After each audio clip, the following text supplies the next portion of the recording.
The hardest working leaders are often the least effective ones, not because they lack skill, not because they lack commitment, but because somewhere along the way, doing more becomes a substitute for leading better. Gallup's 2025 report put the cost of that substitution at 8.8 trillion a year. 9% of everything the global economy produces vanished because leaders are doing work that was never theirs to do. In this video, I'm going to show you why that happens and what the leaders who have actually solved it do that most leaders never figure out.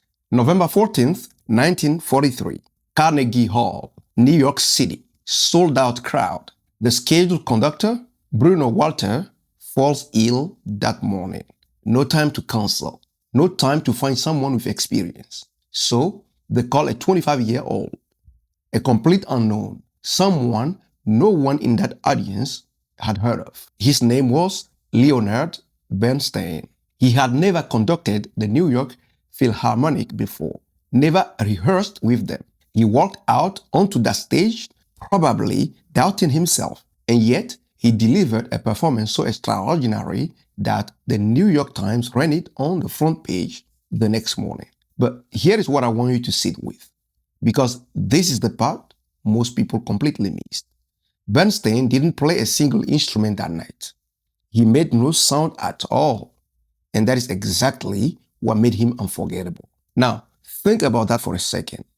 He was surrounded by some of the finest musicians in the world, and his job, his entire contribution, was to shape what they produced without producing a single note himself. That is leadership at its highest form. Now, contrast that with how most leaders actually operate. They show up first. They stay latest. They are in every thread, every meeting, every decision. They jump into problems before their team has had a chance to think, and they call it leadership. I want to say this as directly as I can. That is not leadership. That is doing. And the higher you go, the more dangerous that habit becomes. In coaching emerging leaders, the pattern I see most consistently is this. The shift from doing to leading is the one transition most leaders intellectually understand and almost never fully make. Peter Drucker put it this way decades ago, and it is still one of the most ignored truths in leadership.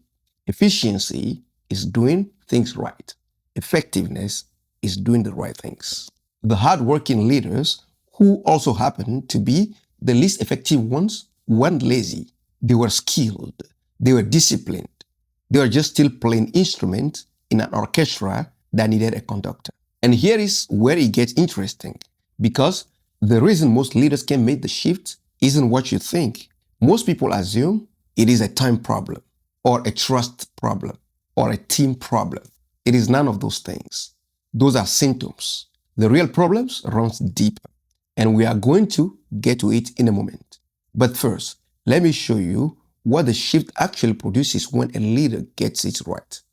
Phil Jackson coached the Chicago Bulls and the LA Lakers to a combined 11 NBA championships. 11. Please pay attention to how he described his own role. He said, quote, "Once I stopped trying to force my will on my players and started trusting them to lead themselves, that is when everything changed." Unquote. A man who won more championships than almost anyone in professional sport history. And his secret was learning to be quiet. Sound familiar? Now, the reason most leaders can't make that shift from player to conductor isn't a skill gap. I want to be really clear about that. It is an identity gap. It is about how you see yourself as a leader, what you believe your value is, what you think you're supposed to be doing every day. And most leaders have never actually examined that. That is exactly what the leader identity audit is designed to do. It is free. It only takes 10 minutes, even less. And it gives you a clear picture of where your leadership identity is strong and where you have blind spots you probably don't even know are costing you. Grab it using the link in the description below. Now let's go deeper. Here is the identity trap that catches almost every high performer who gets promoted into leadership. You got to where you are because you are the best at doing the work. You were fast, sharp, and reliable. You solved problems better than anyone else in the room, and that got you promoted. But then something shifts, and nobody tells you about it. The skill that got you here will hold you back from what comes next unless you change who you believe you are. Bernstein understood this instinctively. Before that Carnegie Hall debut, he had already spent years studying every instrument in the orchestra. He knew the violin, he knew the oboe, he knew the brass. But the moment he stepped onto that podium, he made a choice. He chose to become the shaper of sound rather than the producer of it. That is not a tactical decision. That is an identity decision. So, what does this actually look like in practice? Think about the last time someone on your team came to you with a problem. What did you do? If you're like most leaders, especially high performers, you solved it efficiently. You probably even felt good about it. And in doing that, you just stole their growth. Not intentionally, but the effect is the same. Here is the principle I come back to constantly in my coaching work. Every time you solve a problem for someone who could have solved it themselves, you are not leading, you are limiting. The conductor doesn't run onto the stage when the violins miss a note. He shapes the environment so the violins don't miss notes. And if they do, he trusts the rehearsal he created to carry them through it. Now, forget the podium. Forget the court. I want to take you somewhere most people will never think to look for a leadership lesson. April 1970, Apollo 13. 56 hours into the mission, an oxygen tank explodes. The spacecraft is crippled. 3 astronauts are suddenly 200,000 miles from Earth with no guarantee they are coming home. Engine cranes, the flight director makes a decision in that moment that almost no leader in that situation will make. He walks into mission control, looks at his team and says, failure is not an option. But it is not the quote that matters. It is what he did after it. He stepped back. He organized his team. He gave each group a defined problem to solve. And then he got out of their way.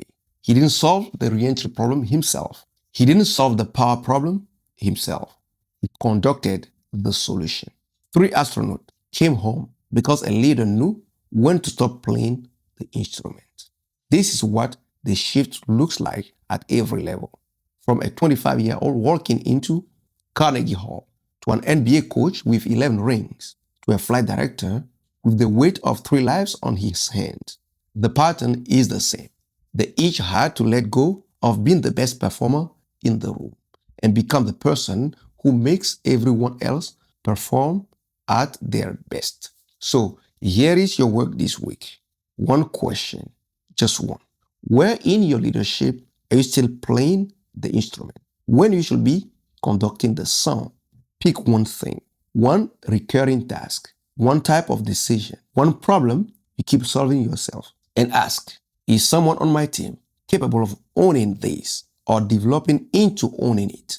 If the answer is yes, or even maybe, your job isn't to keep solving it. Your job is to start shaping the conditions for them to solve it.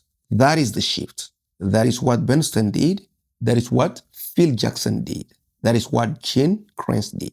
And it starts not with a new system, but with a new way of seeing yourself. Now, knowing you need to make these shifts is one thing. Knowing exactly how to do it step by step with a specific person on your team in a specific situation, that is a different conversation. Because here is what I see constantly. Leaders who understand the philosophy but still can't let go in the moment. Not because they don't want to, but because they've never had a clear map for moving someone from depending on them to fully owning their work. That map exists. It has 5 levels. And it is the most practical things I've ever put in front of a leader. How do you actually move someone from dependent to fully owning their work? Step by step.